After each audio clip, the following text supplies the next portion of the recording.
Hello everyone. मुख्यमंत्री अभ्युदय योजना में आपका बहुत बहुत स्वागत है। देखिए, जनरल साइंस की जो केमिस्ट्री चल रही थी हम लोग की, उस केमिस्ट्री में हमने लास्ट लेक्चर में आपको टोटल जो चीज़ें थी वो रेडियो एक्टिविटी से रिलेटेड थी और कैसे पदार्थ बनता है उससे, उसके बाद किस टाइप के कण उन इंडिविजुअली पदार्थों में पाए जाते हैं। ठीक है, तो जो लास्ट टॉपिक था हमारा, वो एकदम लास्ट में ही पहुंचा था।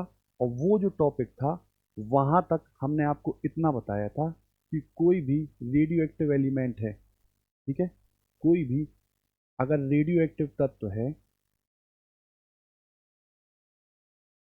रेडियो एक्टिव तत्व है, तो अल्फा, बीटा और गामा किरणों का वो क्या करेगा, उत्सर्जन। ठीक। अब उत्सर्जन काय के लिए करेगा, तो स्टेबल होने के लिए, मतलब स्थायी नाभिक बनने के लिए वो क्या करेगा, अल्फा बीटा और गामा किरणों का उत्सर्जन। ठीक। तो मैंने आपसे बताया था कि यदि किसी एलिमेंट से, है ना, किसी एलिमेंट से यदि अल्फा कण निकलता है, अल्फा कण निकलता है,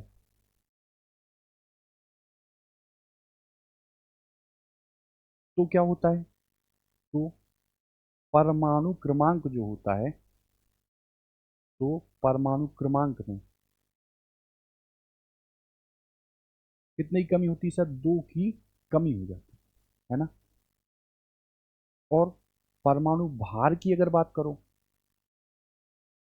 परमाणु भार, ठीक है, तो इसमें कितने की कमी हो जाती है, चार की कमी। ठीक। इसी में हमने अगर आपसे कहा कि अल्फा कण ना निकल के क्या निकले, बीटा कण, तो अगर अल्फा कण की जगह क्या निकले, क्या निकले, आप कहो बीटा कण। ठीक है, तो यदि बीटा कण निकलता है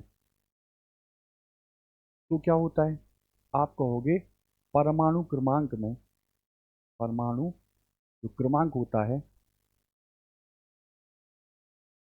उसमें क्या होता है, एक की, एक की क्या हो जाती है, वृद्धि। ठीक है। और परमाणु भार की बात करो, तो परमाणु भार में कोई चेंज नहीं होता, यानी कि नो चेंज, है ना। ठीक। और यही मैंने आपको नोट भी कराया था कि कोई भी अगर रेडियो एक्टिव एलिमेंट है, ठीक, तो वो तब तक उत्सर्जन करता रहता है किरणें जब तक उसको फाइनली लेड तक ना पहुंचा दिया जाए। मतलब लास्ट में वो लेड में, लेड में कन्वर्ट ना हो जाए, तब तक वो क्या करता रहता है, अल्फा बीटा का उत्सर्जन। ठीक है, इतनी बात थी। तो यहीं पे हमने आपसे क्वेश्चन लिया था जो आया हुआ है। ठीक, और वो क्वेश्चन क्या था, तो मैं लिखे देता हूँ, उसको आप लोग ट्राई करिएगा। ठीक है।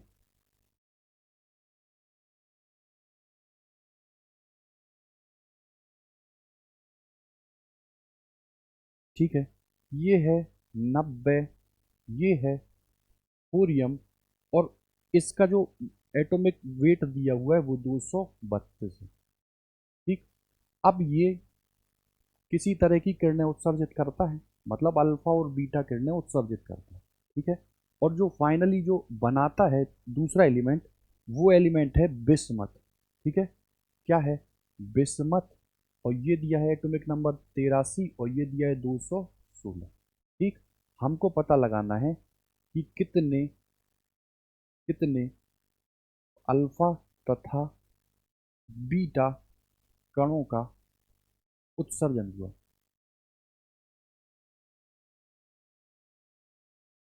ठीक है, बताइए।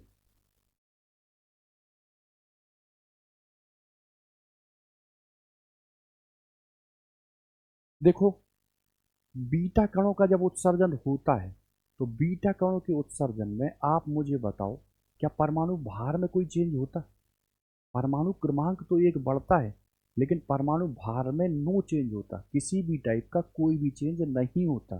तो अगर हम इस क्वेश्चन से डील करते हैं, तो आप बताओ 232 से 216 हो रहा है क्या, परमाणु भार।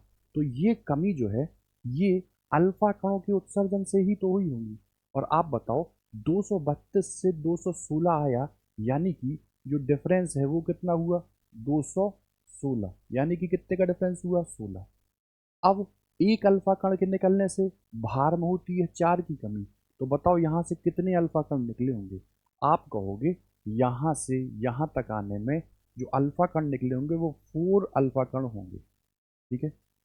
अब जब अल्फा कण निकलते हैं, ठीक, तो वो परमाणु क्रमांक में भी कमी करते हैं। कितने की, एक अल्फा कण यदि निकलता है तो वो कमी करता है 2 की, और यहाँ निकल रहे हैं 4, तो कितने की कमी कर देंगे, 8 की। तो अगर 90 में से 8 को हम घटा दें तो बताओ कितना बचा, 82 ही तो बचा। लेकिन यहाँ क्या है, 83। इसकी सीधी सी मतलब क्या हुआ कि अल्फा कण के साथ साथ बीटा कण का भी उत्सर्जन हो रहा होगा।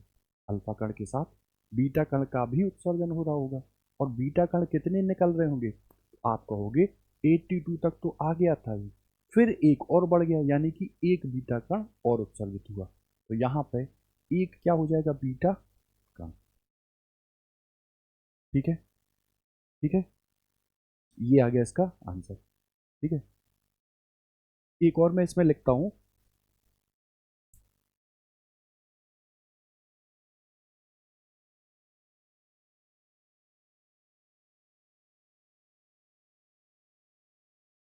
देखो ये कह रहा है 94 मेरे पास है, और वो किसका है, प्लूटोनियम। ठीक है, और ये दिया है 242। 242 में से कितने, कितने, 8 अल्फा और 5 बीटा, 8 अल्फा तथा 5 बीटा। ठीक है, इनका उत्सर्जन होता है। फाइनली जो मुझे मिलेगा वो क्या मिलेगा। ठीक, अब बताओ यदि 8 अल्फा कण निकालते हैं तो यहाँ कितने की कमी होगी, परमाणु क्रमांक में 2 की कमी होती है। तो यहाँ तो हुई 16 की कमी, हाँ है ना। तो देखो 16 की मैंने कमी कर दी सर यहाँ। ठीक है, और मान लो ये क्या बन गया था, एक्स। ठीक है, मान लो एक्स बन गया। और इधर कितने की, 8 चौकी कितना हुआ, 32। तो 242 में से 32 की कमी कर दी मैंने। ठीक है, इतनी बात हुई। अब अब निकल रहा है 5 बीटा। तो बीटा निकलने से क्या परमाणु बाहर में चेंज होता है, नहीं। चेंज किस में होता है, परमाणु क्रमांक में। तो क्रमांक क्या होता है, बढ़ता है। तो यहाँ ये है, और 5 बीटा भी मैंने निकाल दिए। तो कितना क्रमांक बढ़ गया, प्लस के 5। ठीक है, मतलब यहाँ से 16 में से अगर तुम 5 को हटा दो तो 11 ही तो घटाएंगे यहाँ से। ठीक है, तो ये कितना हो जाएगा, 94 माइनस 11। मान लो ये तत्व बना था एक्स, और यहाँ 2 से 2 गया तो 0, 4 में से 3 गया 1, और ये 210। ठीक, घटा दो इसको, कितना आ गया 94 में से 10 गया 84, 83 आया, एक्स आया, 210 आ गया। ठीक, यही वो बढ़ा देगा कि ये जो मिला है इसमें प्रोटॉनों की संख्या कितनी है। आप कहोगे जितना परमाणु क्रमांक होता है वही होती है प्रोटॉनों की संख्या। ठीक, वो कह दे इसमें इलेक्ट्रॉनों की संख्या कितनी है, तो जितनी प्रोटॉनों की होती है उतनी ही इलेक्ट्रॉनों की होती है। ठीक, वो यही पूछ दे सर नंबर ऑफ न्यूट्रॉन बताओ, न्यूट्रॉन की संख्या बताओ। आप कहोगे ये जो परमाणु भार होता है वो होता है प्रोटॉन प्लस न्यूट्रॉन की संख्या। ठीक, और ये दिया है 210। तो बताओ न्यूट्रॉन कितने हो जाएंगे, 210 में से हम 83 को हटाएंगे, ये बचा 7, ये बचा 2, और ये बचा। ठीक है, 10 में 3 का 7, 10 में 8 का 2। ठीक। ठीक, तो ये तो हो गए किसके, अल्फा बीटा जो किरणें निकलती हैं उनके। ठीक है, एक ये पीसीएस का ही क्वेश्चन है, मैं लिखता हूँ, ट्राई करिएगा इसको आप लोग। ठीक।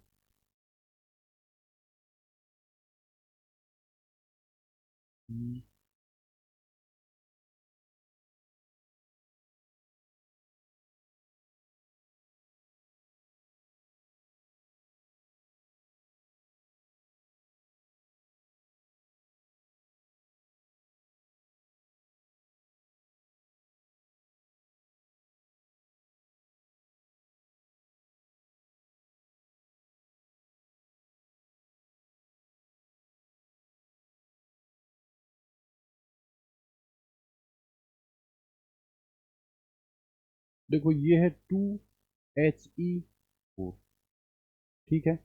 ये है 7N15, ठीक। और ये है 13 एल्यूमिनियम, और ये क्या है 30, ठीक है।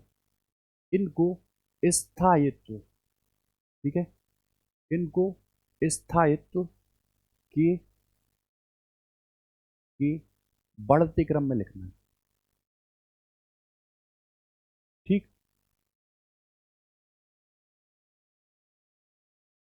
ठीक है, बताइए, ठीक, बताइए।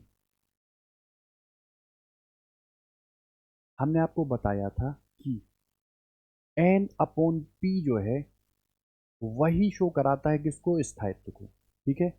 जहां एन है नंबर ऑफ न्यूट्रॉन और पी है नंबर ऑफ प्रोटॉन। अच्छा आप मुझे देख के बताओ, यहाँ प्रोटॉन कितने हैं, दो। न्यूट्रॉन कितने हैं, दो, है ना। देखो ये प्रोटॉन प्लस न्यूट्रॉन क्या कितना होता है, चार। तो इसके लिए जो एन अपॉन पी आया है ना, वो कितना आया, तो न्यूट्रॉन है कितने, दो, और प्रोटॉन कितने हैं, दो। कितना आया, एक। इधर आओ, न्यूट्रॉन कितने हैं और प्रोटॉन कितने हैं।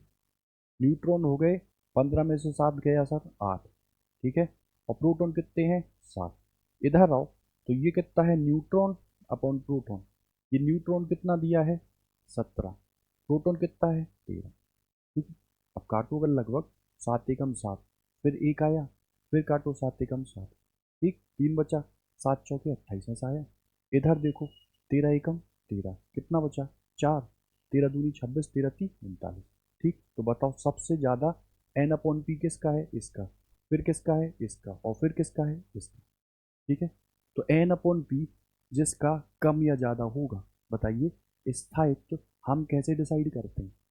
एन अपॉन पी जिसका ज़्यादा होगा, है ना, न्यूट्रॉन और प्रोटॉन का जो रेशियो है वो ज़्यादा होगा, तो वो क्या होगा, कम स्थायी, और ये क्या होगा, अधिक स्थायी, ठीक। तो इनका बढ़ता क्रम बताना है, तो बताओ क्या हो जाएगा,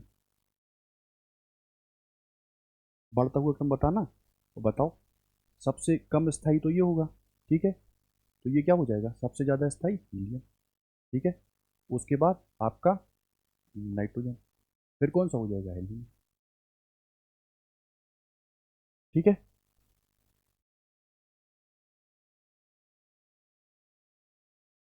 एक और लेते हैं।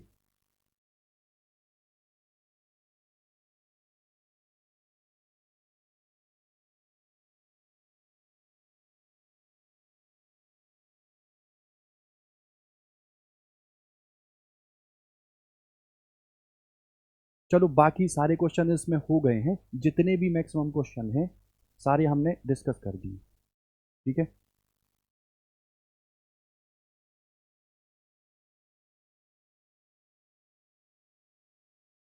ठीक है,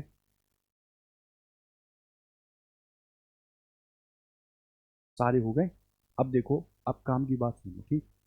देखो सर, एक प्रक्रिया है जिसको हम बोलते हैं नाभिकीय नाभिकीय विखंडन, ठीक है। और एक प्रक्रिया है जिसको क्या बोलते हैं, नाभिकीय संलयन, ठीक। तो थोड़ा जल्दी जल्दी आप समझिएगा कि नाभिकीय विखंडन क्या है। तो आप कहोगे, एक एक बड़े तत्व पर हम बम्बार्डिंग कराते हैं, किसकी, न्यूट्रॉनों की, है ना। एक बड़ा एलिमेंट है, बड़ा तत्व है, उस पर हम बम्बार्डिंग कराते हैं, किसकी, न्यूट्रॉनों की। तो वो बड़ा तत्व दो छोटे छोटे तत्वों में यदि टूट जाए, ठीक है, और उसके फलस्वरूप न्यूट्रॉन निकलें, ठीक, तो वो जो प्रोसेस है वो क्या कहलाएगी, नाभिकीय विखंडन, ठीक है। क्या कहलाएगी, नाभिकीय विखंडन, ठीक। और अगर बात करो नाभिकीय संलयन की, तो दो जो छोटे छोटे हल्के परमाणु वो ज्वाइन की करें और क्या बनाए, एक भारी एक भारी पर जो हीलियम, मतलब आप समझ लो, जैसे ये नाभिकीय संलयन वाली चीज थी, तो मैंने आपको बताया सन की ऊर्जा का स्रोत क्या है, नाभिकीय संलयन। तो जो हल्के नाभिक हैं वो कंबाइंड हों और क्या बना दें, भारी, और साथ में बहुत सारी एनर्जी को रिलीज करें, तो वो प्रोसेस क्या कहलाएगी, नाभिकीय संलयन। क्या कहलाएगी, नाभिकीय संलयन, ठीक। तो यहाँ पे आप इतना समझो कि जैसे हमने कोई भारी नाविक लिया, ठीक है, भारी नाविक लिया, और उस पर हमने क्या डाले, कहोगे न्यूट्रॉन, ठीक। तो ये न्यूट्रॉन डालेंगे तो जो फाइनली प्रोडक्ट साइड में बनेंगे, मान लो जैसे यहाँ मैंने एक न्यूट्रॉन डाला है ना, 0 N1, और यहाँ कितने आ गए सर, 3 न्यूट्रॉन, 0 N1, ठीक।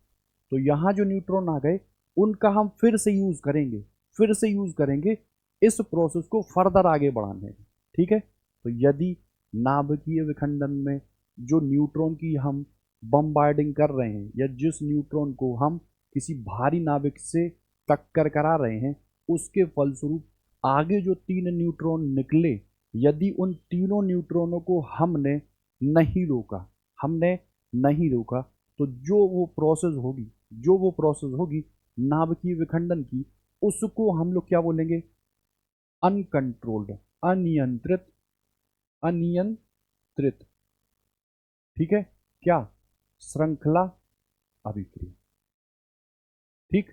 जैसे पूछा जाता है परमाणु बम किस सिद्धांत पर आधारित है, आप कहोगे परमाणु बम की बात अगर करो तो वो है नाभिकीय विखंडन में, और नाभिकीय विखंडन में क्या है, तो भारी कोई तत्व है उस पर हम न्यूट्रॉन की बम्बार्डिंग करा रहे हैं, न्यूट्रॉन को फेंक रहे हैं, तो उससे जो भारी नाभिक है, भारी एलिमेंट है, वो किस में टूट रहा है, दो हल्के हल्के में, और साथ में न्यूट्रॉन भी निकल रहे हैं, ठीक। और उन न्यूट्रॉनों को यदि हमने नहीं रोका तो वो क्या हो गई, अनकंट्रोल्ड। तो परमाणु बम में कौन सी क्रिया है, विखंडन, कौन सी, अनियंत्रित, ठीक। और यदि हम वेलफेयर के लिए इसका यूज करें, यानी कि ये जो न्यूट्रॉन है, इन न्यूट्रॉनों में से हमको केवल कितने की जरूरत थी, एक की, हमको कितने की थी, एक की, तो दो को हम एब्जॉर्ब कर लें और बाकी एक को हम फर्दर प्रोसीड कराएं, एक को ऑब्जर्व करके बाकी दो को हम फर्दर, दो को एब्जॉर्ब करके बाकी एक को, तो वो क्या कहलाएगी, नियंत्रित, वो क्या कहलाएगी, नियंत्रित, ठीक, नियंत्रित श्रृंखला अभिक्रिया, ठीक। इसका हम लोग कहाँ यूज करते हैं, इसका कहाँ यूज करते हैं, तो जो इलेक्ट्रिसिटी हम लोग जनरेट कराते हैं, पावर प्लांट आप लोग बहुत बहुत बड़े सुने होंगे, जैसे भारत का पहला कहाँ था, अप्सरा, है ना। तो ऐसे ही जो पावर प्लांट में यूज किए जाते हैं, वहाँ कौन सी क्रिया होती है, नियंत्रित श्रृंखला, ठीक है। इतनी बात हुई। अब बात करो नाभिकीय संलयन की। तो नाभिकीय संलयन के लिए हमको इनिशिएट कराने के लिए ही बहुत ज़्यादा ऊर्जा की जरूरत होती है, ठीक है। और एक बार यदि ये हो गई तो प्लाज्मा अवस्था में आ जाते हैं, क्या, जो फाइनली प्रोडक्ट बनते हैं वो, ठीक। तो इसको कंट्रोल करना मुश्किल होता है, इसको कंट्रोल करना मुश्किल होता है। तो अगर कोई पूछे कि हाइड्रोजन बम, हाइड्रोजन बम किस सिद्धांत पर आधारित है, आप कहोगे नाभिकीय संलयन, ठीक है। जो इतने बड़े बड़े तारे हैं, सूर्य एक तारे ही तो है, तो जो तारे हैं, या जो पूरा का पूरा हम लोग का ब्रह्मांड है, उसमें जो भी तारे हैं उनका जो प्रकाश है वो किसकी बदौलत है, तो नाभिकीय संलयन, ठीक है। नाभिकीय संलयन में क्या होता है, दो हल्के एलिमेंट जुड़ के क्या करते हैं, भारी एलिमेंट, और साथ में क्या करते हैं, बहुत सारी एनर्जी को रिलीज, ठीक है। जैसे यहाँ पे मैं आपसे कहूँ कि हाइट, जैसे मैं आपसे कहूँ सूर्य की जो ऊर्जा है, ठीक, सूर्य की ऊर्जा में, ठीक, तो आप कहोगे, आपने समस्थानिक पढ़ा थी, है ना। तो समस्थानिक में हाइड्रोजन के क्या होते हैं, प्रोटियम, ड्यूटीरियम और ट्राइटियम, है ना। तो जब हम प्रोटियम लेते हैं, जैसे यहाँ ले लो 1H2, और यहाँ ले लो सर 1H2, तो ये क्या बना देते हैं, 2He4, और बहुत सारी ऊर्जा, ठीक है, बहुत सारी ऊर्जा। तो ये क्या प्रोसेस है, ये संलयन, ठीक। हल्के संलयन, भारी ब्रेक होता है विखंडन, ठीक है। इसकी मैं पूरी इक्वेशन आपको लिखे देता हूँ, आप उसको नोट डाउन कर लेना। क्यों, क्योंकि कभी कभी आ जाता है ना कि फाइनली बनता क्या है,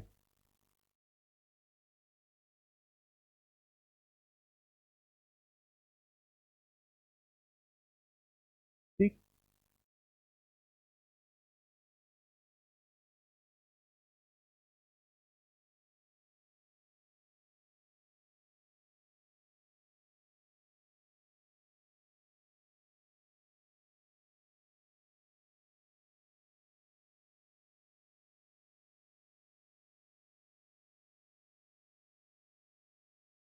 ठीक है, यहाँ निकलती है 931 मिलियन इलेक्ट्रॉन वोल्ट। ठीक है, इतनी ऊर्जा निकलती है। और ये होती कैसे है? तो बेरियम का कितना है यहाँ, 56 141, 56 141 प्लस क्रिप्टॉन कितना है, 36 36 90 प्लस। और देखो किसका करा रहे हैं, तो आप कहोगे बड़ा नाभिक, तो बड़ा ये क्या है, 92 यूरेनियम 235।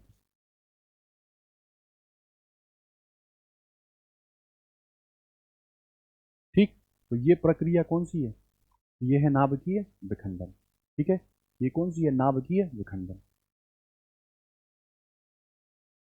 ठीक है,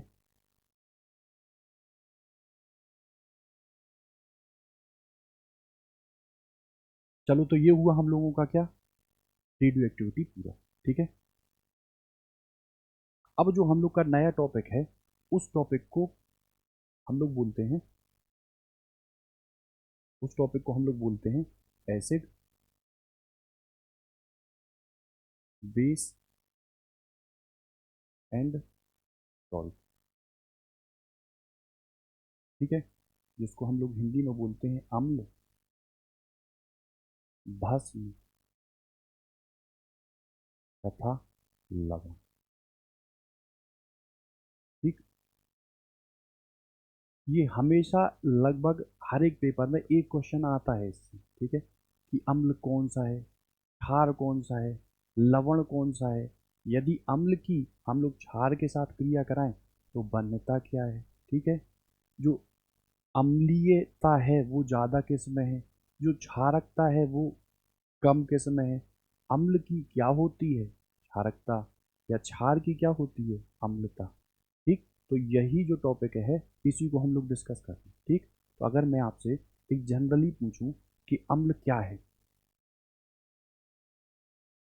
ठीक, ठीक, तो नॉर्मल लैंग्वेज में हम कहेंगे कि अम्ल की अगर बात करो तो ये अगर देखा जाए तो स्वाद में खट्टे होते हैं, है ना। अब हर अम्ल को तो हम चख के देखेंगे नहीं, है ना। जैसे यदि मैं आपसे कह दूं HCl है उसको चखो, है ना, मैं आपसे कह दूं H2SO4 है उसको टेस्ट करो, तो छेद हो जाएगा जीभ में, है ना।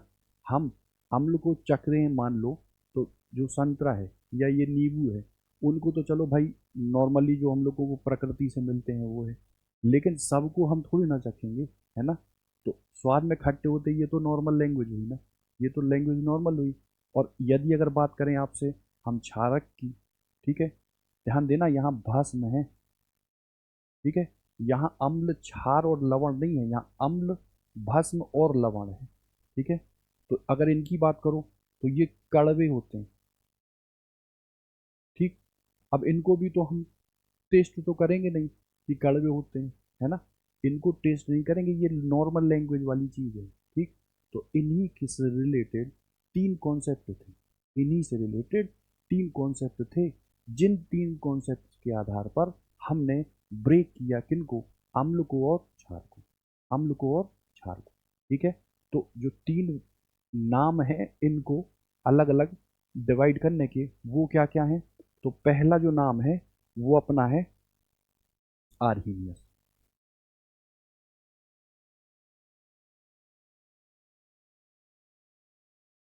ठीक है, दूसरा है आपका ब्रॉन्स ट्रेड एंड लॉरी। ठीक, और तीसरा है सर लुईस परिकल्पना।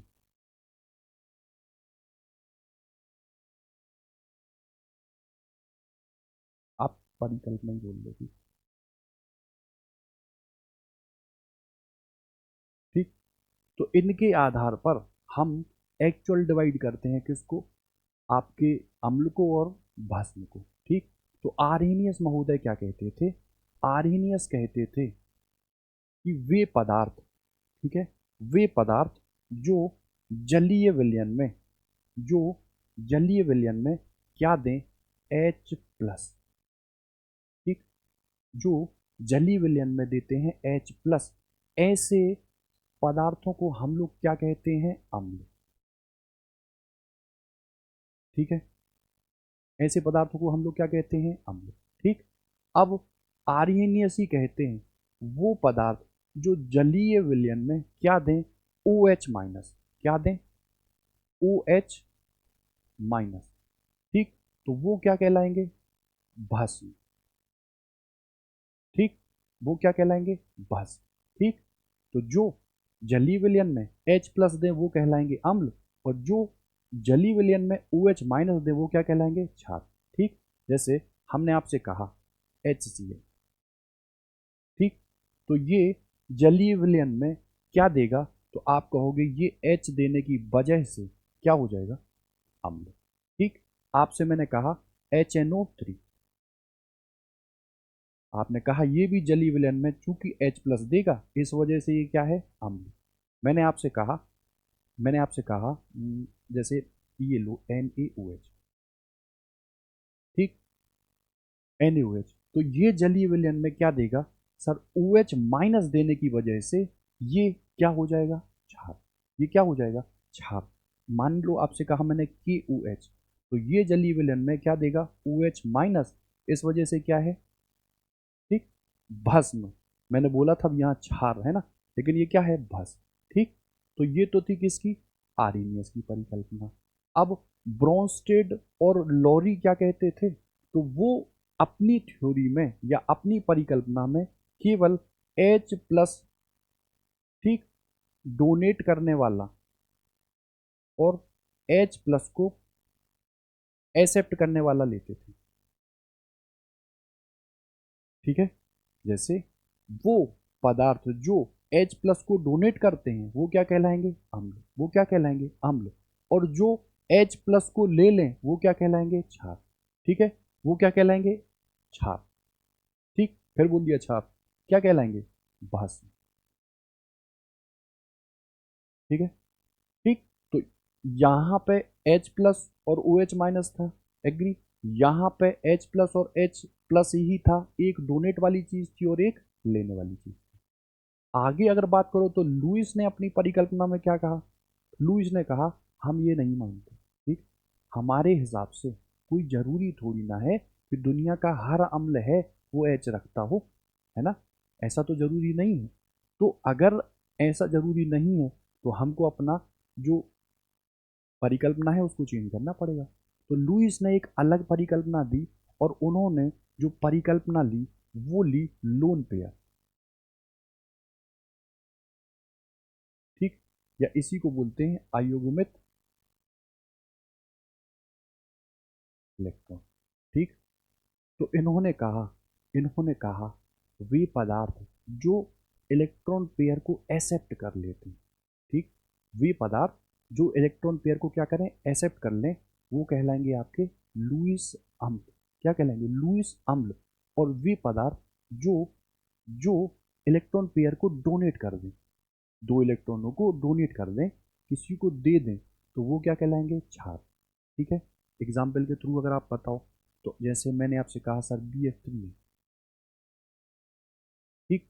BF3 है, तो आप मुझे बताओ BF3 कुछ ऐसे ही तो बनेगा। ठीक। और बोरोन कितना होता है? आप कहोगे 5। 5 मतलब 2 और 3। तो बताओ, एक इलेक्ट्रॉन की फ्लोरीन से बॉन्डिंग, एक इलेक्ट्रॉन की फ्लोरीन से और एक इलेक्ट्रॉन की फ्लोरीन से बॉन्डिंग होने के बाद क्या इस पर स्थायित्व आ गया? ठीक। तो आप कहोगे हर एलिमेंट जो है वो अपने अष्टक को पूरा करना चाहता है, और यहाँ सह संयोजकता में इस बोरोन के पास 2, 4 और 6 ही तो टोटल इलेक्ट्रॉन हुए। ठीक। तो बताओ, अगर इसको कहीं से एक लोन पेयर ऑफ इलेक्ट्रॉन मिल जाए तो क्या ये स्थायी नहीं हो जाएगा? ठीक। तो कोई देगा और ये लेगा। ठीक। BF3 के पास टेंडेंसी है किसकी? इलेक्ट्रॉन पेयरों को लेने की। तो ये BF3 लुईस के आधार पर क्या होगा? आप कहोगे अम्ल। ठीक। अब अगर बात करो सर NH3 की, यानी कि अमोनिया की, तो नाइट्रोजन कितना होता है सर? 7। 7 मतलब 2 और 5। ठीक। तो इस नाइट्रोजन ने हाइड्रोजन से बॉन्ड बना लिया। ठीक। ये बॉन्ड तो चलो बन गया, लेकिन जो बॉन्ड में यूज हुए इलेक्ट्रॉन थे वो तो 3 ही थे, वो तो 3 ही थे। तो बताओ इसके पास क्या लोन पेयर ऑफ इलेक्ट्रॉन बच गया? बिल्कुल बच गया। तो क्या ये किसी को डोनेट कर सकता है? बिल्कुल कर सकता है। ठीक, तो यदि ये डोनेट करता है तो ये क्या कहलाएगा? लुईस, लुईस छाप। ठीक, लुईस भस्म। ठीक है, तो 3 अवधारणाएं थी। पहली अवधारणा कहती है कि जो क्या रहते हैं, H प्लस देते हैं, उनको कहते हैं हम लोग, उनको हम लोग क्या बोलते हैं? आर्हीनियस के हिसाब से अम्ल। जो OH माइनस देते हैं जली विलयन में, उनको क्या कहते हैं हम? क्षार। ठीक है, फिर ब्रोंस्टेड और लॉरी ने दी, उन्होंने क्या बताया? उन्होंने कहा H प्लस देना और H प्लस लेना। जो देते हैं वो अम्ल है, जो लेते हैं वो क्षार है। ठीक, फिर तीसरी आई लुईस की परिकल्पना। उन्होंने कहा हम H प्लस और OH माइनस वाली चीज को नहीं मानते, हम H प्लस और H प्लस को डोनेट और रिसीव करने वाली चीज को भी नहीं मानते। तो हम किसको मानते हैं? हम लेते हैं कॉन्सेप्ट ऑफ लोन पेयर। ठीक है, इस आधार पर इन्होंने अपनी बात को बता दी। ठीक है, अब अब सर अगर हम अम्ल की बात करें, ठीक, तो अम्ल H प्लस डोनेट कर रहा, अम्ल जो है वो क्या कर रहा है? H प्लस डोनेट कर रहा। तो यदि अम्ल की बात करो तो H प्लस दे रहा। ठीक, तो किसी अम्ल की तो क्या होती है सर? क्षारकता। ठीक है, ठीक है, और कोई भस्म है, ठीक, तो उस भस्म की होती है सर अम्लता। ठीक है, यानी कि अम्ल की होती है क्षारकता या भस्मता, और भस्म की होती है अम्लता। ठीक, तो ये क्या होती है? अगर मैं आपसे कहूं कि HCl है, जिसको हम लोग हाइड्रोक्लोरिक अम्ल बोलते हैं, ठीक है, उसकी क्षारकता क्या है? तो आप कहोगे वो जो हाइड्रोजन, वो हाइड्रोजन जो कि H प्लस के रूप में निकल जाते हैं किसी अम्ल से, उसको हम लोग क्या बोलते हैं? उस अम्ल की क्षारकता। जैसे देखो यहाँ HCl था, तो ये H प्लस अपना निकल गया। ठीक, तो यहाँ कितनी हुई इसकी क्षारकता? 1। कितनी हुई क्षारकता इसकी? 1। मैंने आपसे कहा HNO3। ठीक, इससे कितने हाइड्रो H प्लस निकल सकते हैं? 1। ठीक, तो ये कितना हो जाएगा सर? ये कितना हो जाएगा? इसकी अम्लता क्षारकता कितनी हो जाएगी? 1। अगर मैंने आपसे कहा H2SO4, ठीक है, ठीक, तो आप बताओ यहां से कितने हाइड्रोजन निकल सकते हैं? आप कहोगे हमने पढ़ा है कि यहां से एक हाइड्रोजन तो पहले निकल गया और H प्लस और HSO4 माइनस बनाया। ठीक है, अब जैसे मान लो शुरू में H प्लस और HSO4 माइनस बनाया। ठीक, अब फिर से HSO4 टूटा, तो इधर आया क्या सर? H प्लस और फिर SO4 माइनस। ठीक, तो यहाँ जो नंबर ऑफ हाइड्रोजन है, नंबर ऑफ हाइड्रोजन है वो कितने निकल रहे हैं? 2। इस वजह से इसकी क्षारकता कितनी हुई? 2। ठीक, ये आया हुआ क्वेश्चन है, UKPSC उत्तराखंड PSC में ये क्वेश्चन आए हैं। ठीक, तो आपको बताना है, जैसे इसको तो देख के आपने बता दिया। अब मैं आपसे कहूँ अगर H3PO2, H3PO4, PO3, H3PO और H3PO4, ठीक है, इनकी अम्लता क्या है? ठीक, तो जरूरी नहीं है कि तीन तीन तीन धड़धड़ाते हुए हम लोग हाइड्रोजन निकाल लें और वहां ऑप्शन गोला कर दें कि क्या है? 3। ठीक है, हमको इसका स्ट्रक्चर बनाना पड़ेगा और फिर देखना पड़ेगा कि इलेक्ट्रोनेगेटिव एटम से कौन सा हाइड्रोजन जुड़ा हुआ है। ठीक है, उसके आधार पर हम इनका डिसाइड कर पाएंगे कि कौन H प्लस निकलेगा, कौन H प्लस नहीं निकलेगा। ठीक है, अब बात बात करो भस्म की। तो भस्म की क्या होती है? अम्लता। भस्म की क्या होती है? अम्लता। तो जो यहाँ H प्लस है वही वहाँ क्या हो जाएगा? OH minus. जैसे मैं आपसे कहूँ KOH, ठीक, तो आप कहोगे A का OH निकल सकता है। मैं आपसे कह दूँ Ca, OH का फुल ट्वाइस। आप कहोगे 2OH माइनस, निकल सकता। ठीक, तो इन्हीं के आधार पे हम अम्लों की क्षारकता और क्षार की अम्लता को इंटरप्रेट करते हैं। ठीक है, अब देखो, अब देखो, अब अगर ध्यान से हम लोग देखें तो दो चीजें हमने सुनी होंगी, तनु, ठीक है, और फिर हमने सुना होगा सांद्र। ठीक है, तो तनु और सांद्र तो पता है कि अगर मान लो एक जग में मैंने 4 बूंद मिला दी HCl की, है ना, तो वो तो हो गया क्या, वो तो हो गया क्या, तनु। और मान लो बहुत सारा HCl होता और उसमें मैंने थोड़ा सा वाटर लिया होता, तो वो क्या होता, सांद्र। ठीक, तो यहाँ पर एक चीज ये निकल के आती है कि हम कभी भी अम्ल में, अम्ल में पानी नहीं मिलाते। ठीक, क्यों नहीं मिलाते हैं, या इतना समझो, हम अम्ल में पानी क्यों नहीं मिलाते। ठीक, तो अगर हम अभिक्रियाओं की बात करें तो एक अभिक्रिया को बोलते हैं हम कौन सी, ऊष्मा, ऊष्मा क्षेपी। ठीक है, और एक को बोलते हैं ऊष्मा, ऊष्मा शोषी। ठीक, तो वो अभिक्रियाएं जिसमें होने पर हम ऊष्मा को प्राप्त करते हैं, मतलब जबरदस्त ऊष्मा निकलती है, उसको हम लोग क्या बोलते हैं, ऊष्मा क्षेपी।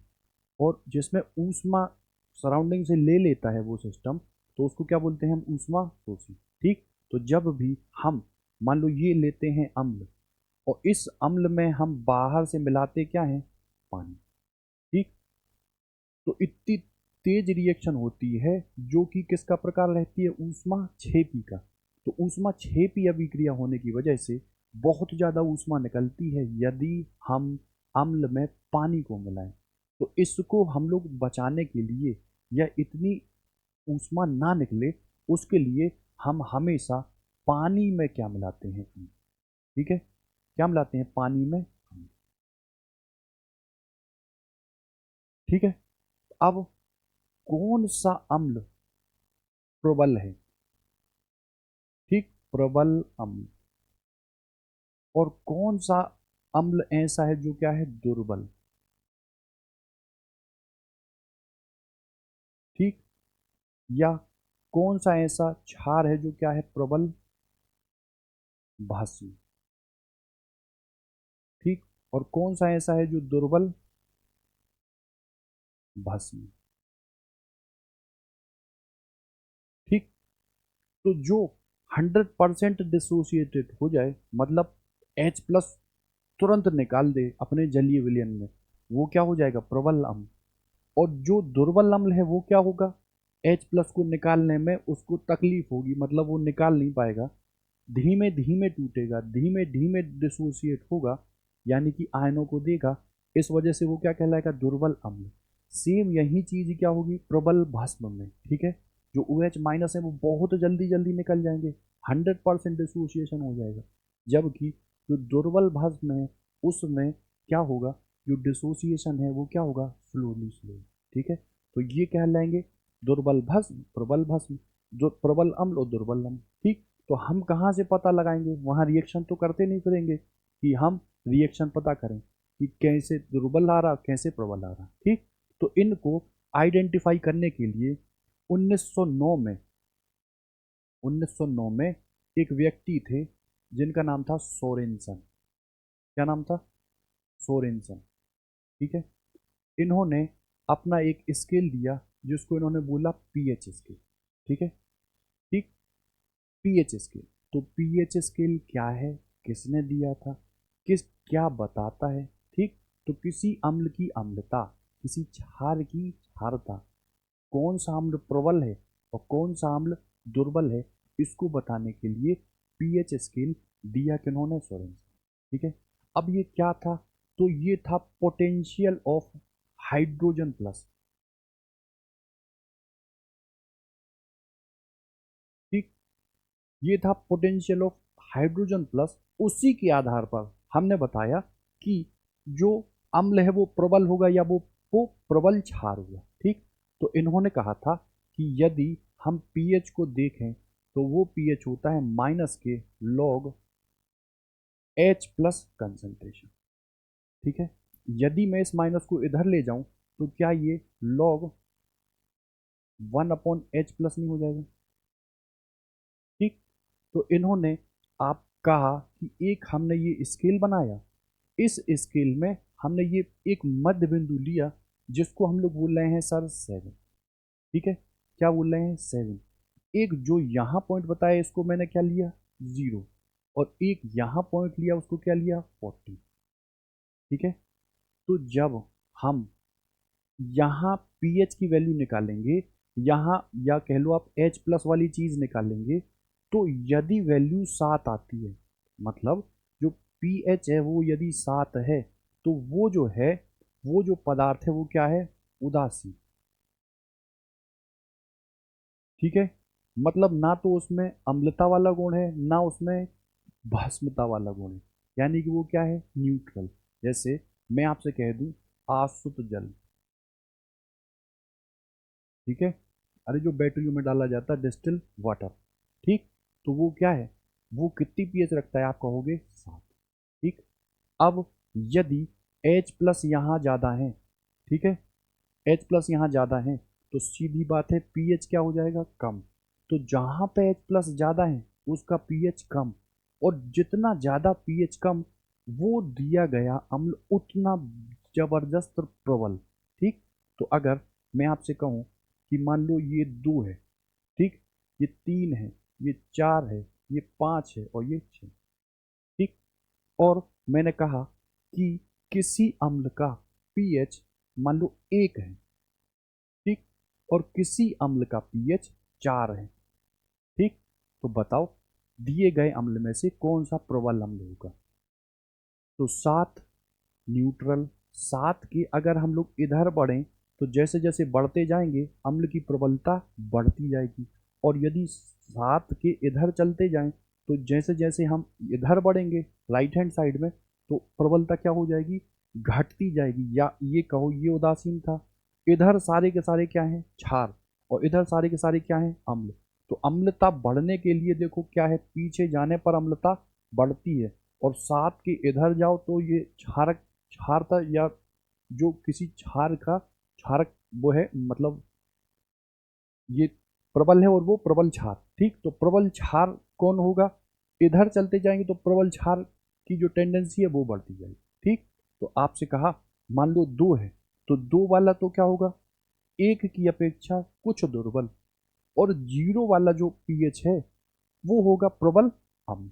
ठीक, तो HCl, HNO3, H2SO4, ठीक है, ये सब क्या है, ये सब क्या है प्रबल अम्लों की कैटेगरी में। ठीक, आपसे कहा HCN क्या है, तो आप कहोगे ये है दुर्बल अम्लों की कैटेगरी। ठीक, ये क्या है दुर्बल अम्ल HCN, ये क्या है सब प्रबल अम्ल।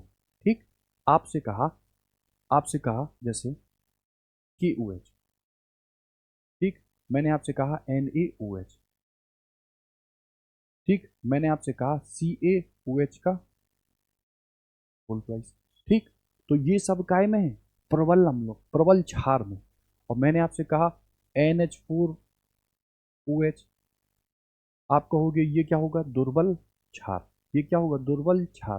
ठीक, तो अगर मैं आपसे कहूँ फर्स्ट ए और सेकंड ए, ठीक, जो क्षारीय धातु है और क्षारीय मृदा धातु है वो क्या बनाती हैं, तो आप कहोगे वो बनाते हैं क्षार। ठीक है, वो क्या बनाते हैं क्षार। ठीक, और अगर हमसे आपसे कहें आगे बढ़ते चले जाएं, जैसे यहाँ बोरॉन, यहाँ कार्बन, यहाँ नाइट्रोजन, यहाँ ऑक्सीजन, है ना, boron carbon nitrogen oxygen fluorine, है ना, तो इधर क्या है क्षार वाला जो गुण है जो प्रबल वाला गुण है वो धीमे धीमे क्या हो जाएगा कम।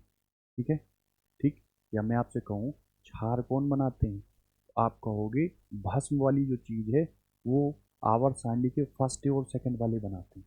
ठीक है, ठीक, इतनी बात हुई किसकी पीएच की। अम्ल 3 सिद्धांत, एक था आर्हेनियस, दूसरा था ब्रोंस्टेड लॉरी और तीसरा था लुईस पैराथर। ठीक है, उसके बाद कौन प्रबल अम्ल है, कौन प्रबल क्षार है, हम बताएंगे कैसे, with the help of pH. PH क्या है, पोटेंशियल ऑफ H प्लस। जितने ज़्यादा H प्लस होंगे पीएच उतना ज़्यादा कम होगा और वो दिया गया अम्ल उतना ज़्यादा प्रबल होगा। ठीक है, इतनी बात क्लियर है। ठीक, मैंने आपसे कहा 7 किसका होता है, ठीक, आप कहोगे 812। मैंने आपसे कहा ब्लड का पीएच कितना होता है, आप कहोगे क्षारीय होता है, यानी कि 7 के बाहर होता है। ठीक, मैंने आपसे कहा HCl बॉडी में कहाँ यूज होता है, आप कहोगे जठर रस, है ना। या मैं आपसे कहूँ खाना खाते समय यदि अम्ल या प्रोसेसिंग हो रही हो तो वो प्रोसेसिंग हमारे लिए सही है, आप कहोगे बिल्कुल सही है। जठर रस में क्या मिलता है, HCl। पाचन के लिए क्या होता है, वो बेनिफिशियल। ठीक है, ठीक है। अब अगर मैंने आपसे कहा उदासीनीकरण क्या होता है,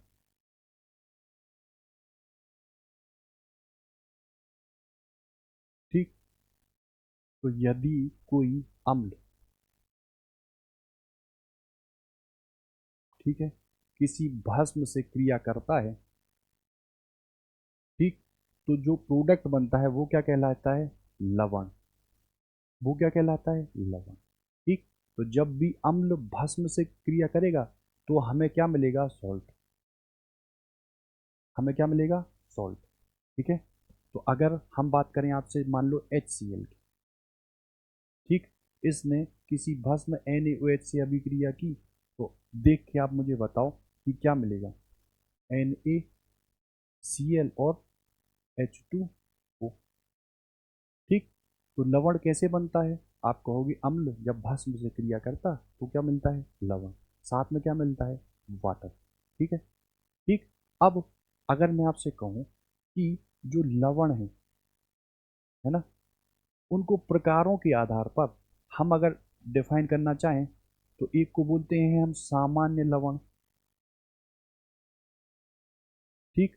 एक को क्या बोलते हैं हम, अम्लीय लवण, ठीक। फिर किसको बोलते हैं, क्षारीय लवण, ठीक। फिर बोलते हैं द्विक लवण,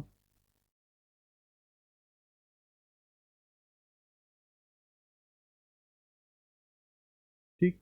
तो सामान्य लवण से क्या समझते हो, या वो ऐसे तो पूछेगा नहीं, वो चार हमको लवण दे देगा और बताएगा कि सामान्य लवण दिए गए लवणों में से कौन है, ठीक है। या वो आपसे पूछेगा कि दिए गए सॉल्ट में से अम्लीय सॉल्ट कौन सा है, या वो पूछेगा दिए गए सॉल्ट में क्षारीय कौन है या द्विक कौन है, ठीक। जैसे मैं एक एग्जाम्पल लिखता हूँ, उससे आपको बेहतर समझ में आएगा। ठीक,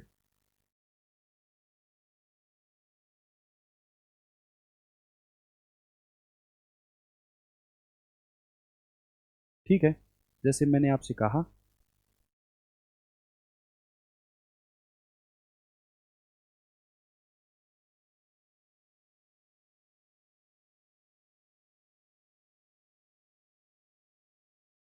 ठीक, ये किस टाइप का लवण है, ठीक।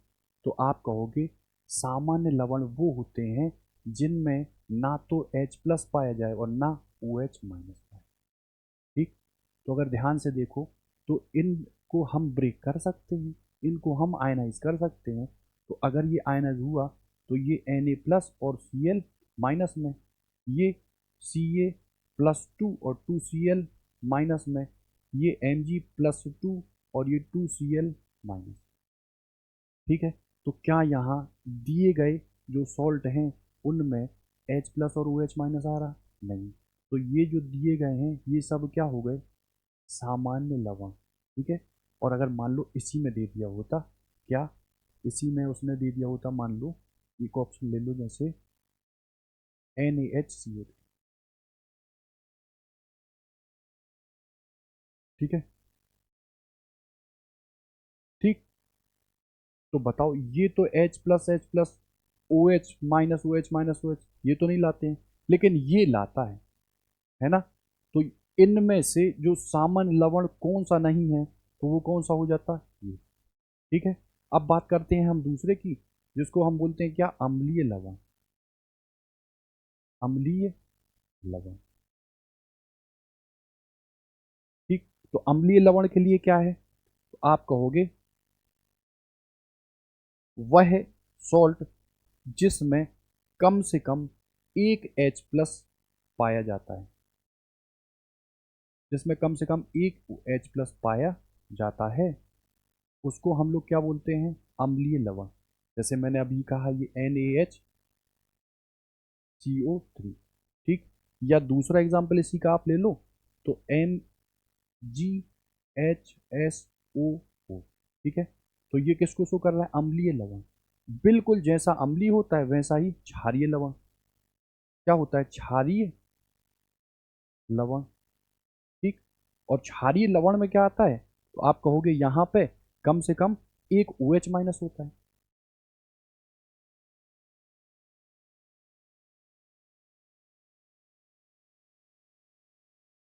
ठीक है। तो OH माइनस जहां पाया जाएगा वो क्या हो जाएगा, क्षारीय लवण। एग्जाम्पल आप देख लो, ठीक है।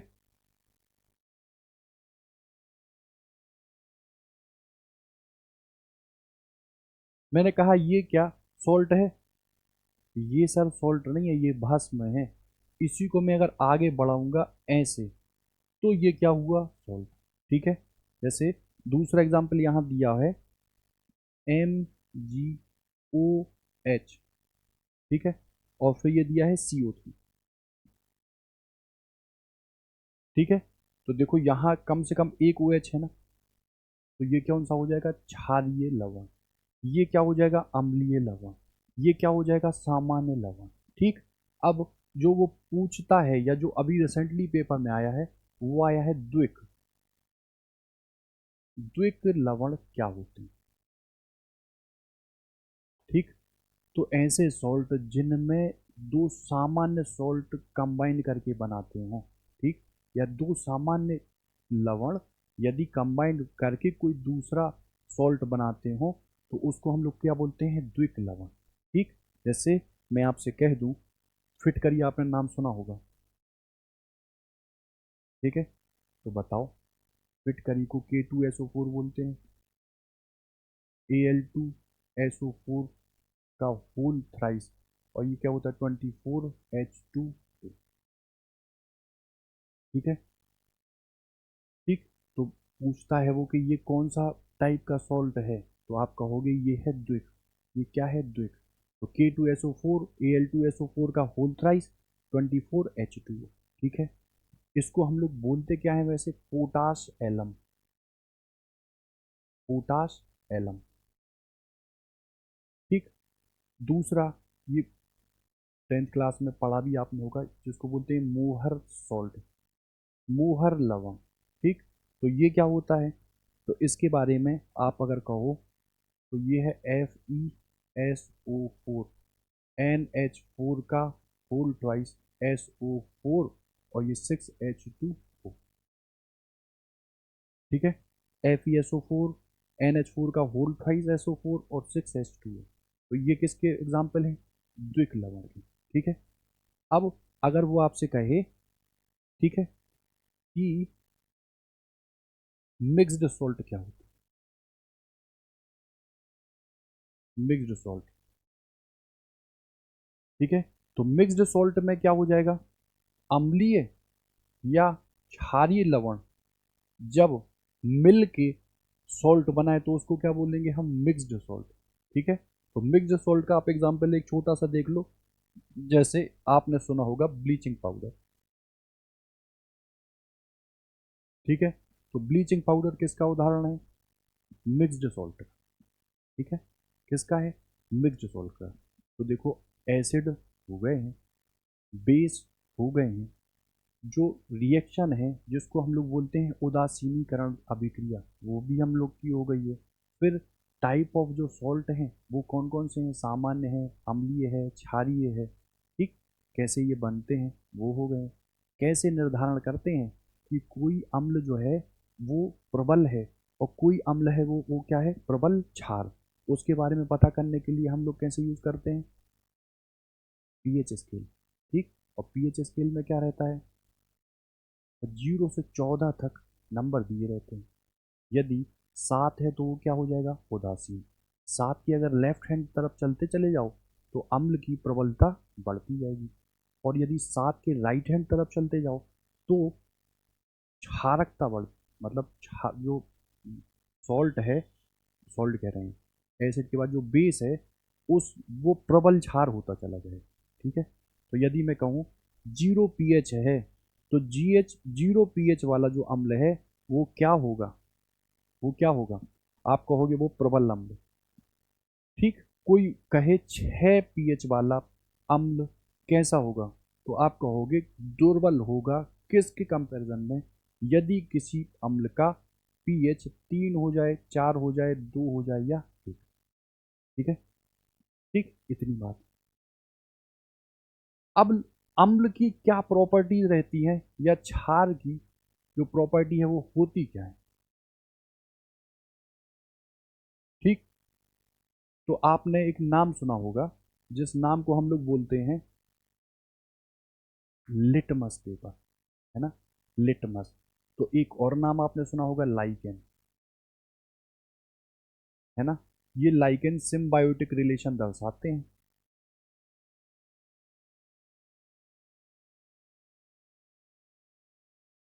ठीक है, और इसी से निर्माण होता है किसका, लिटमस पत्र का। ठीक, अब ये लिटमस पत्र करते क्या है, करते क्या है, कुछ इनका यूज तो होगा। तो यदि हम कोई अम्ल लें या कोई पदार्थ अम्ल है, ठीक, तो उसका पता लगाने के लिए हम यूज करते हैं लिटमस पेपर को। ठीक, और वो लिटमस पेपर करता क्या है, तो आप कहोगे यदि अम्ल है तो नीले लिटमस को क्या कर देता है वो, नीले लिटमस को क्या कर देता है वो, लाल। ठीक है, ठीक, और यदि वो दिया गया कंपाउंड जो है वो क्या है, वो क्या है, मान लो भस्म है, भस्म है, तो वो क्या करता है, लाल लिटमस पेपर को, लाल लिटमस को क्या कर देता है, नीला, है ना। तो अम्ल क्या करेंगे, नीले को लाल, और क्षार क्या करेंगे, लाल को नीला। ये क्या है, प्रोसेस किसका, लिटमस पेपर का। ऐसे ही सूचक होते हैं अलग अलग, है ना। जैसे आप कहोगे मैथिल ऑरेंज, मैथिल ऑरेंज, ठीक, या फिनोल्फथलीन। ठीक, ये है सूचक, किस लिए यूज किए जाते हैं, अम्ल का या क्षार का पता लगाने के लिए कि कोई दिया गया कंपाउंड क्या है, अम्ल है कि क्षार है। ठीक है, उसको यूज करने के लिए हम किसका यूज करते हैं, इन्हीं का। ठीक है, ठीक है, इतनी बात है। अब देखो मैं क्वेश्चन ले रहा हूँ, ठीक, जितना आपने सुना है उसको क्वेश्चन के थ्रू हम लोग एलेबोरेट करने की कोशिश करते हैं। ठीक, देखो मैं यहाँ लिखे देता हूँ, ठीक है, क्वेश्चन में लिखे देता हूँ बैटरियों।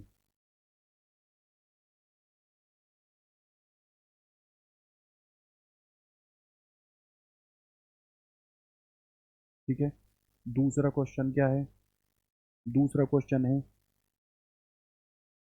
सिरका।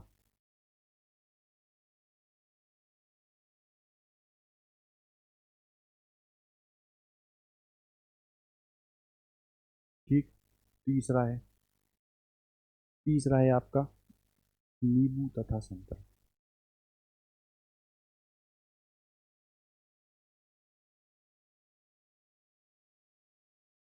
ठीक है, चौथा है टमाटर।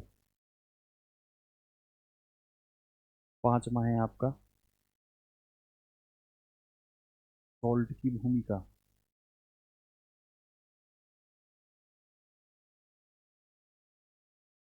ठीक है, छठवां है क्वेश्चन आपका पीएच क्या प्रदर्शित करता है। सेवेंथ क्वेश्चन कह रहा है HCl का हो सकता है।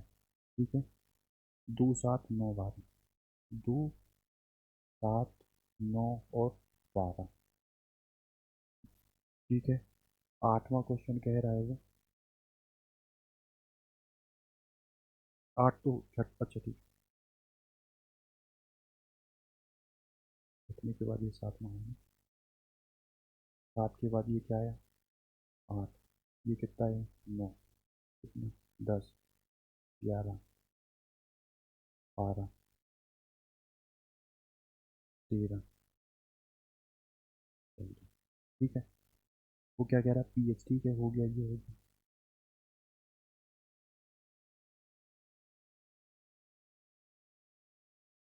पानी में,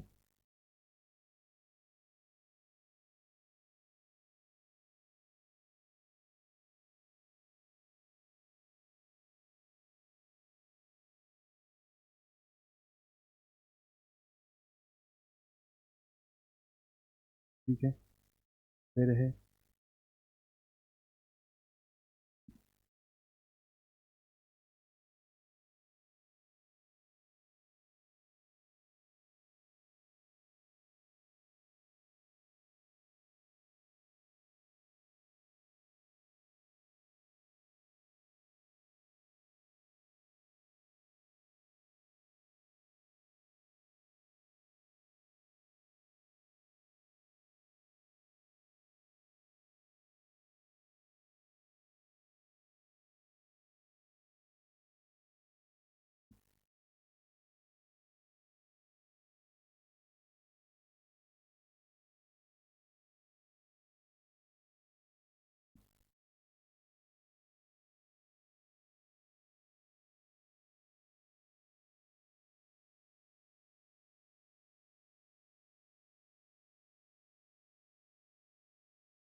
ठीक है। देखो वो पूछता है बैटरी जो हम लोग यूज़ करते हैं उस बैटरी में जो एसिड होता है प्रेजेंट, वो कौन सा एसिड होता है, तो आपको पता भी होगा वो एसिड होता है H2SO4। ठीक है, सांद्र सल्फ्यूरिक एसिड, एक तनु सल्फ्यूरिक एसिड, ये होते हैं। और बैटरियों में जो यूज़ होता है वो कौन सा होता है, H2SO4। मैं कहूँ HCl, आप कहोगे जठर रस में होता है ना। मैं आपसे कहूँ सिरका की प्रकृति क्या होती है, तो सिरका की प्रकृति अम्लीय होती है। क्या होती है, अम्लीय। आप कहोगे सिरका मतलब क्या है, विनेगर, विनेगर। और आप कहोगे विनेगर मतलब यहाँ पे कौन से एसिड की हम बात करेंगे, तो आप कहोगे एसिटिक एसिड। एसिटिक एसिड को हम लोग क्या बोलते हैं, CH3COOH। दुनिया का कोई भी यदि ऑर्गेनिक एसिड है तो उसमें क्रियात्मक समूह जो है वो कौन सा हो जाएगा, COOH। क्या हो जाएगा, COOH। जो चींटी हमको काटती है, तो बताओ चींटी के काटने से कौन सा एसिड जो है वो निकलता है, तो आप कहोगे COOH, और ये क्या है, H। इसको क्या बोलते हैं हम, फॉर्मिक एसिड। ठीक है। या देखो इसी में कहीं लिखा होगा, देखो नींबू तथा संतरा, तो इसमें आप कहोगे सिट्रिक एसिड। नींबू या संतरा जो खट्टे होते हैं उनमें कौन सा एसिड पाया जाता है, तो सिट्रिक एसिड। आपसे कहा टमाटर में कौन सा एसिड पाया जाता है, तो आप कहोगे टमाटर में एक एसिड पाया जाता है जिसको हम लोग बोलते हैं ऑक्जेलिक एसिड। क्या बोलते हैं, ऑक्जेलिक एसिड। सॉल्ट की भूमिका क्या होती है, लवण की भूमिका क्या होती है खाने में, तो सर खाना जो बॉडी में पचता है, तो सॉल्ट जो है वो अच्छे से पाचन हो किसका, खाने का, उसमें बहुत बड़ी भूमिका निभाता है ना। ठीक है। और सॉल्ट है क्या, तो आप कहोगे अम्ल और क्षारों का संयोग करना। क्या कहलाता है, लवण की भूमिका, या लवण का बनना। लार में क्या होता है, ठीक, बॉडी के अंदर हम लोग के क्या होता है, आमाशय कैसे काम करता है, तो HCl से क्रिएट होगा। वो फंक्शनल प्रॉपर जो प्रॉपर आमाशय की फंक्शनिंग है उसको कराने के लिए हम लोग की मेटाबॉलिज्म कुछ ऐसी है कि ऑटोमेटिकली क्या निकलते रहते हैं, अम्ल और क्षार, और वो संयोग करते रहते हैं और फाइनली लवण बनते हैं, है ना। देखो ये क्वेश्चन एक था पीएच, जैसे ये दिया था HCl का इनमें से कौन सा पीएच हो सकता है। HCl अम्ल है। 7 तो होता है जिसका जो उदासीन या न्यूट्रल होता है। 9 उसका होता है जो क्षारीय प्रवृत्ति का है। 12 उसका जो क्षारीय प्रवृत्ति का होता है। तो आप इंटरप्रेट कर ले जाओगे कि 2 जो है वो होता है HCl का, ठीक। या कहे एक दुर्बल अम्ल है, एक प्रबल अम्ल है, बताइए किन का पीएच ज़्यादा होगा। तो दुर्बल अम्ल का पीएच ज़्यादा होगा और प्रबल अम्ल का पीएच कम होगा। पानी में घुलने के पश्चात 7 से कम पीएच हो जाता है, ठीक है। मैं क्वेश्चन फिर से देख लेता हूँ, ठीक है। क्या मिला दें कि पीएच का मान बढ़ जाए, है ना। एक मिनट पहले मैं मिटा दूं इसको।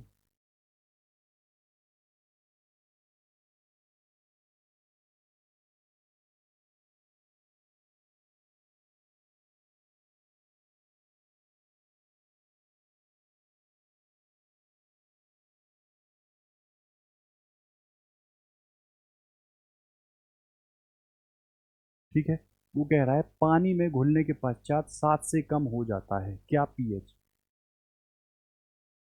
ठीक है। 7 से कम हो रहा है इसका मतलब कौन सी प्रवृत्ति रखता होगा, वो अम्लीय, है ना,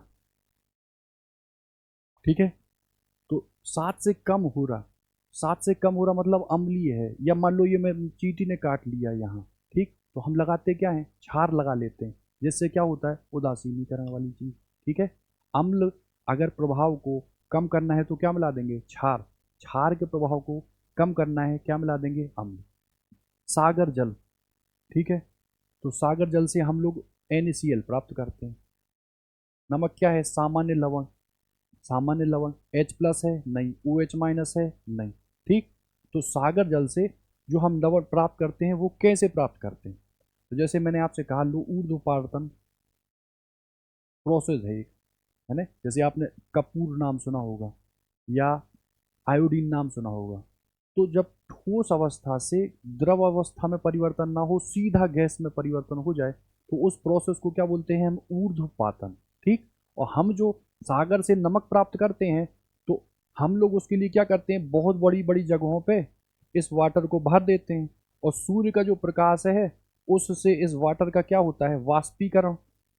और वाष्पीकरण होने की वजह से जो वाटर है वो तो भाप बन के ऊपर निकल जाता है, और जो छोटी छोटी क्यारियों में हमको मिलता है वो क्या मिलता है, नमक। तो वाष्पीकरण की हेल्प से हम सागर जल से क्या प्राप्त करते हैं, लवण, ठीक है। ऊर्ध्वपातन में क्या होता है, ठोस सीधा किस में कन्वर्ट हो जाता है, गैस में। वो कौन सा ऐसा चीज है जो तीनों में पाया जाता है, तो वो क्या है सर, वाटर, ठीक है। भाप का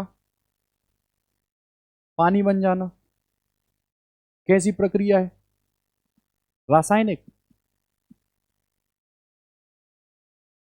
कैसी प्रक्रिया है, आप कहोगे ये भौतिक प्रक्रिया है।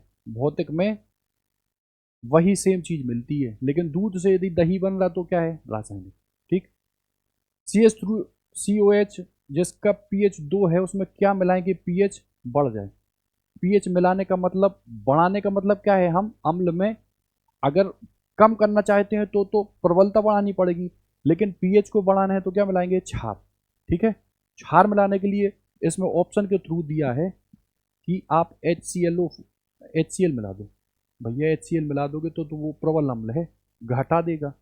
फिर साधारण लवण, इससे तो कोई मतलब ही नहीं है, ठीक।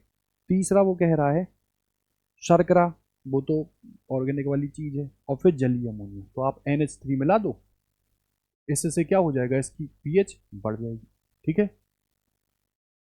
फिर कह रहा है समुद्र से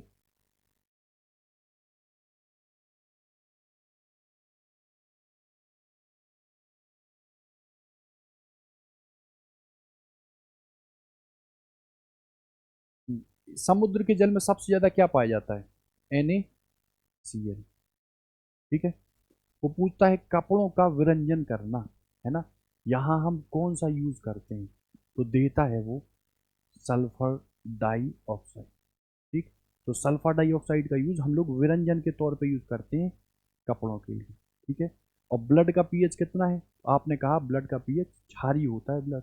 ठीक, तो ब्लड का पीएच कितना होता है, 7 से ऊपर। ठीक, बहुत सारे क्वेश्चन है, अभी कल मैं पीडीएफ लेके आऊँगा या जो नेक्स्ट क्लास होगी उसमें पूरे के पूरे क्वेश्चन आप देख लेना, स्क्रीनशॉट ले लेना और कर डालना। ठीक है वही सब चीज़ें, क्योंकि बेसिक तो वो पूछेगा ही, हम लोग से डीप तो पूछेगा नहीं, डीप तो केमिस्ट्री वाली चीज़ है ना। तो इतना आप कर लीजिए, बाकी हम लोग देखते हैं नेक्स्ट क्लास में। ठीक है, या यहाँ देखो अभी वैसे तो कुछ बचा नहीं होगा।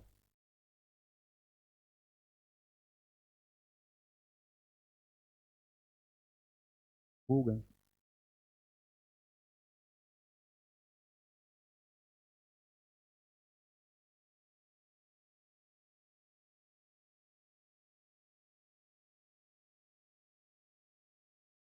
हो गए।